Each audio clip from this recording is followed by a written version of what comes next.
Hello everyone and welcome back to another AFK journey video. In this video we're going to be going over the updated Prydwen PvP and Dream Realm tier list now that Harak has been added. As you can see, Harak is front and center in the S plus tier for damage dealers, which is pretty crazy. So let's talk about it. So first of all, Diurnal is still a top tier damage dealer for PvP content in the Dunlinger Diurnal team, very strong in Supreme Arena this season, and even for regular arena he's a really strong option, especially on offense, but with in the Supreme Arena he's also good on defense with Dunlinger especially, so definitely he's deserving of the S plus tier. Harak is up next. So Harak is really good in Supreme Arena. In regular arena, he's not as good because it's difficult to allow him to survive long enough to get value. Like even for example, if you Sworn Soul Pact him, Scarlita to shield him, an enemy Diurnal team can still nuke through him. So that is kind of the issue. And so for example, if you're running Harak on your regular arena defense and the opponent has Dunlinger Diurnal, they still have the potential of breaking through and killing the Harak before he can get any value. That is a problem with Harak. However, if Harak can survive long enough to get one kill, or if he can cast his ultimate even one time in the fight, it is pretty much game over for your side. But yeah, so Harak takes time to basically ramp up. And so regular arena there's a bit of a problem, but for Supreme Arena he is amazing because especially you can put him on the Mauler buff tiles. I think that is one of the ways he shines, because then he has that added survivability, immune to fatal damage, first fatal hit, and also he has that unaffected state at the beginning. This buys him enough time that he's basically guaranteed to cast his ultimate, get some kills, and after he has one or two kills he takes complete control over the match, and he ends up winning the game for his team, and there's nothing you can really do to stop him. It's really difficult. So Harak on Mauler buff tiles is insane, and he's even good in Celestial Hypogean buff tiles, like even on the light or dark buff tile, with especially the charms, the focus charms that give him defenses and energy on hit, basically to have some additional survivability, to survive longer, with the Valor Shield spell as well, more protection for him. Basically, you just want to buy enough time for him to begin getting one or two kills, and it is game over for the opponent. So Harak is really great. And really, I think the only hard way to destroy him is with the Dunlinger Diurnal team, and just nuking him immediately. No, don't let him have any time to ramp up. So he's great. He's definitely in an S plus tier category for damage dealers. Lilymay as well, S plus tier. Lilymay and Harak are kind of similar. Similar in a way, but also not. They both have the untargetability, Rainstorm Valley from Lilymay and the Tidal Assault from Harak. They're both damage dealers that grow over the course of the match. But Lilymay has even more survivability. It's difficult to nuke her because she immediately goes for a pretty long duration Rainstorm Valley. But yeah, if basically they survive, they have solo potential at the end. But Harak has even more solo potential. But Lilymay is amazing. Vala I don't think really belongs in the S plus tier. I talked about it before. I think it would be great to move her down to the S tier, and honestly move Lenya up to the S plus tier. Lenya on the Mauler buff tiles is way more scary than Vala in my opinion. Odie as well is kind of a hero which is he's really good on the Mauler buff tiles, and I really like him in Supreme Arena this season. So I would also be tempted to move him up, or at least to the top of the S tier as a damage dealer. The other heroes here, Arden, not great this season because of how many unaffected mechanics there are. Elsa is good on Mauler buff tiles, or just to provide Mauler buff tiles for your team, and because they're the strongest basically faction in my opinion, then Elsa is good. Burial is fine. I don't think he is a top tier hero for PvP compared to the others, so I would leave him in the S tier. Moving on to the specialists, Scarlita and Tassi. So Tassi, there's a bit of argument about how good Tassi actually is for PvP. Now in this round of Supreme Arena we have the energy tiles where she's going to shine. She's also good on the Mauler buff tiles and on the Lightbearer buff tiles, and with her magic charms this season it does make her more powerful for the Mauler buff tile comp, because it increases the duration of her hypnotization, but it basically there's a weird bug interaction that causes Lightbearer teams to actually do better without the ultimate power onto Tassi. I'm hoping this would be fixed, and then Blast Charms would be best on everything, but for right now basically if you're running her on a Lightbearer buff tile, it's better to give her acute charms rather than the ultimate power. because it's a bug with the light bearer buff tiles actually giving Tasi more value than she should be having. Yeah, okay, and Scarlita is a good shielder. She's a good damage dealer, kill threat. I mean, I still think, yeah, she does belong in the S plus tier, because I still think she's a great addition to pretty much any team, whether it be Supreme Arena, regular arena, so I think she does deserve her S plus slot. And Tasi as well, I mean, I don't know, like for regular arena, she really needs the energy tiles, but we have that on one of the maps. And then for Supreme Arena, she is pretty good. So definitely she's a top tier damage dealer. I just don't know whether it's S tier or S plus tier for her. Carolina, Iron are weaker this season. Like we mentioned, there are a lot of unaffected tiles, and even in regular arena, no one, like the top tier teams are not running Iron and Carolina anymore, but they're fine at a lower level if you don't have other heroes built. Shakira is great in my opinion, especially in Mauler buff tile Supreme Arena, and he's pretty good in regular arena as well. I use him on my defense and on my offense. He's also one of my higher invested heroes, so I like Shakira a lot. I think he's a great hero for you to run. But yeah, I think S tier, don't know if I would put him up to the S plus tier, but he is really good, so maybe top of S tier. Talene as well is a good PvP hero, especially with the Celestial Hypogean buff tiles. You can also run her with Mauler buff tiles, like off the tile herself, and just be there with the other Maulers.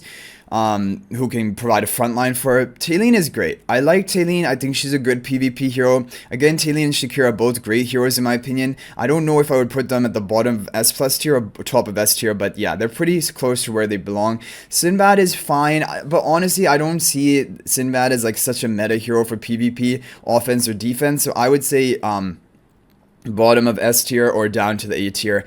He's fine, like he's a cool option, but I don't think he's really like the top of the top tier PvP heroes.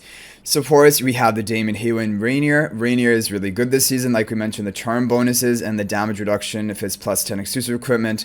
Haywin, Damien are great supports. Haywin for stall teams, Damien for pretty much any team. It can be stall, it can be offensive. He provides haste buff as well, and his toy chariot is difficult to remove, and their charms are only making them better. The mythic charm of Haywin is going to have a much lower cooldown, basically a 1 second cooldown on a revitalized healing. Damien charms are going to increase the tankiness of his toy chariot. Rainier charms don't really matter, but I mean the quality bonus of the mythic set is going to increase the attack boost to your ally behind him, which is good. Rowan and Coco, great supports as well. Coco, I would move up to the S plus tier. She's really good with Maulers, and that damage reduction can win you the game. Rowan is good for energy boosting, mainly for Lightbearer teams, and yeah, he belongs in the S tier. He's not as dominant as the others. So going to the tanks, we have Thorin. Thorin is great because he can revive himself, he has the kill threat, he has a soul pact, he is definitely a good tank. But honestly, these other tanks we have in the S tier, I think they also do deserve a spot up there. For example, Firesto I think is a pretty dominant tank for PvP. I think I would move him up to the S plus tier. You can use him in a lot of different teams. He's good with Mikola, he's good with the frontline spell that we have. Dunlinger is great with the diagonal team, but it's only really that team where he shines, but he has like a key role in that team, and so it's even arguable about him for S plus tier for PvP. Granny and Almas, yeah, Granny is not used that much in Almas. Like, I mean, you can use Almas in Iron teams if you want. You can also use Almas in like other sort of knockback teams like Soren, Lumont type things, and he's good. He's pretty good, but he's not the top tier, so in S tier is where he belongs. Okay, now Hodgkin has moved up to the A tier, which is interesting. He was in the B tier in the previous tier list. I think Hodgkin, so what I've seen from Hodgkin is that he does kind of well on Mauler buff tile teams, and basically, yeah, and with his charm bonuses, he can have a longer duration of his ethereal state, and he can also get more energy drain onto the enemies. But the thing just about Hodgkin in general is that he's just not a very game-changing hero. Like, for example, it's not like he's a must-have hero in any slot of a team. For example, like Dunlinger, you need to have him with Diagonal. Talene is just on her own a great damage dealer carry you can run in a lot of teams. Hodgkin is just kind of like, yeah, I mean, you could add him to a team, but like maybe there are a lot of other heroes you could also add to the team, which would arguably be the same or maybe even better. And as for the other PvP heroes here, nothing too noteworthy. Like, I mean, the ones which really stand out, those are what I'm going to talk about. Soren Set with Mauler buff tile, Mikola Brutus, because of how strong Mauler buff tiles are, and also Soren charms, the arcane charms, are really insane for him, reducing his skill power, or increasing his skill power, reducing his cooldown of deflect Deflecting Swing, I think is the name of the attack, but basically reducing it down to 1 second cooldown, massive damage reduction. And Seth is really good for just damage nuking in Supreme Arena. Sylvina is good on offense, not as good on defense. Floribel is good in stall teams, like you've seen in my Scarlita stall team. The other heroes here, they can be used, but I don't consider them maybe necessarily to be the most top tier options. And Luce is Luca if you're going for light bearer team. When Sonya comes out, it will maybe change things. I don't know. The thing is, even when Sonya comes out, I don't know if I would run her in light bearers. I would probably still want to run her in maulers, just because of how strong maulers are. Like the light bearer buff tiles is just not as good, in my opinion. So yeah, and moving down the list is pretty much, yeah, I mean, these heroes in B tier and C tier. Lumont, like I've mentioned before, I think Lumont should be shifted up. He is pretty actually meta in this season. The knockups, he's good on the Molly buff tiles. Same with Smokey. Smokey's also good on the Molly buff tiles, but Lumont is really good. Yeah, he has crowd control for your team, tankiness. He's really good with Soren. He's good with Almas. I think Lumont deserves a higher positioning than his C tier he is currently at. And yeah, that is pretty much it for the notable PvP heroes. Let's move on to Dream Realm. So Dream Realm, we have Harak and Lily May as the damage dealers, where they belong. Yes, they definitely belong here. But okay, so Harak is used basically in 4 out of the 8 top performing Dream Realm teams right now, and he's tied for the best option in a 5th one, Lone Gaze, and in 3 of them he's not the best hero. However, when we get to pre-Endless as well, like before, like we had in Endless mode, like at the beginning of the new season, Harak is going to be super dominant because basically he has incredible attack multipliers, like just raw attack from his ultimate, like 10 hits, and then he also has great HP per second damage. And when he scales after kills, he's going to be hitting really hard, like with Kruger, Rainier, for example, in pre-Endless bosses. Harak is going to be dominant. Like I think Harak might be used in every single pre-Endless Dream Realm boss, like Harak, Kruger, Rainier type team. Lily May is great. Yeah, just in general, pre-Endless, post-Endless, Lily May is still a great option, even though Harak has kind of... Harak is in the spotlight right now. Lily May is still a really solid damage dealer option as well. Deserving of S plus tier. Odie and Lenya, they're kind of like, for pre-Endless, they can be fine, but at Endless mode, they don't have any place. And the other heroes down below, Merrily has a place in Endless if you don't, for example, have Lily May or Harak built, and Valor Floribel, not great, but they can be used in certain bosses. For the specialist, we have Taline. Taline is still used in 3 of the top performing Dream Realm boss teams, Crystal Beetle, Skyclops, and King Croaker. So Taline is still a good damage dealer, and also Shakira is really important in Dream Realm as well. So I would put Shakira and Taline up to the S plus tier, especially with Shakira's charms. He is, and even before the charms, he was used in like at least I think three out of the 8 top performing Endless teams, and with his charms now he's used in like 3 to 4, I think. So Shakira is deserving of the S plus tier. Kruger is not used in Endless bosses. He's good pre-Endless, so we can keep him in the S tier for that, but yeah. The supports, yeah, definitely Mikola, Rainier, Smokey. This is perfect S plus tier. These are the heroes which are most used in Endless and pre-Endless. Coco is really only used pre-Endless, or for example in Alpha Bear if you need the survivability. But yeah, there's a pretty good team with Coco in Alpha Bear. But apart from that, the other bosses she's not used. Fresto is amazing for Endless bosses, but pre-Endless he doesn't do well. Thorin is good for pre-Endless for the Soul Plunder debuff, but after, when you get to Endless, Thorin doesn't do well, so they kind of have that reverse role. And yeah, Sinbad, not great, honestly, and not needed to invest in.